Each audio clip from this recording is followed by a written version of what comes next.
T20 world cup లో భారత్ మహాసమరానికి సిద్ధమైంది. T20 format లో విశ్వ విజేతగా నిలవడానికి మరో అడుగు దూరంలో మాత్రమే నిలిచింది. బార్బడోస్ వేదికగా శనివారం జరగనున్న ఫైనల్లో స్ట్రాంగ్ టీం సౌత్ ఆఫ్రికాతో టీమిండియా తలపడనుంది. బలాబలాల పరంగా ఇరు జట్లు సమఉజ్జీవులే అయినప్పటికీ భారత్ ఫేవరెట్ గా టైటిల్ పోర్లో దిగుతోంది. అయితే ప్రపంచ కప్ గెలవాలంటే భారత్ కు కాస్త అదృష్టం కూడా కలిసి రావాలని టీమిండియా మాజీ కెప్టెన్ సౌరవ్ గంగూలీ అన్నాడు.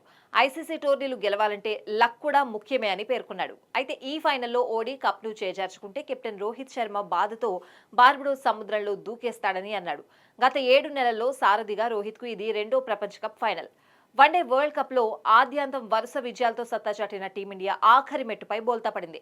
ఫైనల్లో ఆస్ట్రేలియా చేతిలో ఓడి ట్రోఫీని కోల్పోయింది. అనంతరం ఆ బాధను దిగమింగుకుని కొన్ని నెలలకే భారత్ మరో మెగా టోర్నీలో అడుగుపెట్టి ఫైనల్ వరకు చేరింది.